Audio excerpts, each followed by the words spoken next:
ท่านผู้ชมในตอนเศร้าของวันที่ 11 พฤศจิกายน 2025 ที่ตลาดหลักทรัพย์ลาว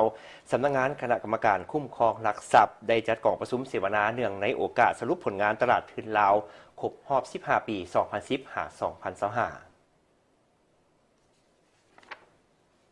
ในระยะของกองประชุมผู้เข้าร่วมได้รับฟังการนำเสนอการเสวนาแลกเปลี่ยนเกี่ยวกับ2หัวข้อคือผลสำเร็จการเคลื่อนไหวเวียกงานในระยะผ่านมาปี 2010-2025 และทิศทางในต่อหน้าและการเงินยืนยงซึ่งบรรดาหัวข้อดังกล่าวแม้สามารถยกสูงความรู้และความเข้าใจให้แก่บรรดาผู้เข้าร่วมทั้งแบบเชิงหน้าและแบบทางไกลได้หลายขึ้นเกี่ยวกับภาระบทบาทและผลงานที่ญาติมาได้ของตลาดทุนลาวรวมไปถึงแผนการปฏิบัติเวียกงานในต่อหน้าจนถึงปี 2030 และความหมายความสำคัญของเวียกงานการเงินสีเขียวก็คือการจัดตั้งปฏิบัติเวียกงานการเงินยืนยงเนื่องจากบรรดาประเทศภายในภาคพื้นและสากลได้ให้ความสำคัญและเอาใจใส่ในตอนบ่ายของวันเดียวกันสำนักงานคุ้มครองหลักทรัพย์ก็ได้จัดพิธีสรุปผลงานตลาดทุนลาวครบรอบ 15 ปี 10 พฤศจิก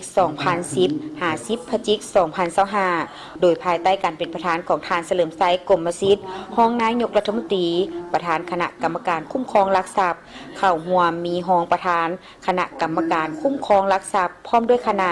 บรรดาอดีตพนักงานและบรรดาพนักงานที่ประกอบส่วนในเวียกงานสร้างตั้งตลาดทุนบรรดาผู้มีส่วนร่วมและองค์การจัดตั้งสากลเกี่ยวข้อง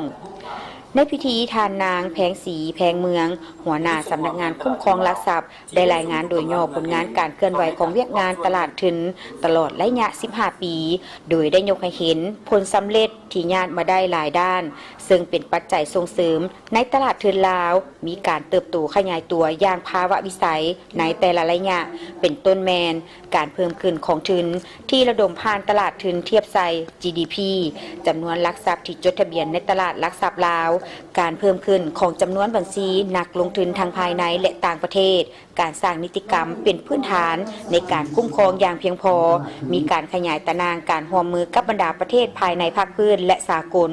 พร้อมทั้งบรรดาองค์การจัดตั้งสากลและเวียกงานอื่นๆที่เกี่ยวข้องที่สำคัญก็แม่นแผนการพัฒนาตลาดทุนในต่อหน้าที่รับประกันการแก้ไขบรรดาสิ่งท้าทายที่กำลังประเสริญและสุขยูบรรดาปัจจัยที่ส่งเสริมเวียกงานตลาดทุนอย่างรอบด้านพร้อมนั้นทานเสียวสวัสดิ์ธิรกุลผู้อำนวยการใหญ่ตลาดหลักทรัพย์ลาวก็ได้รายงานแผนปฏิบัติเวียกงานใน5 ปีต่อหน้า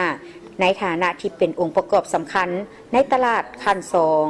ในพิธียังได้มอบใบย่องย่อต่อบรรดาภาคส่วนที่ประกอบส่วนอย่างตั้งหน้าในการสร้างและพัฒนาตลาดทุนลาวตลอดระยะ 15 ปีผ่านมาทั้งประเภทบุคคลและการจัดตั้ง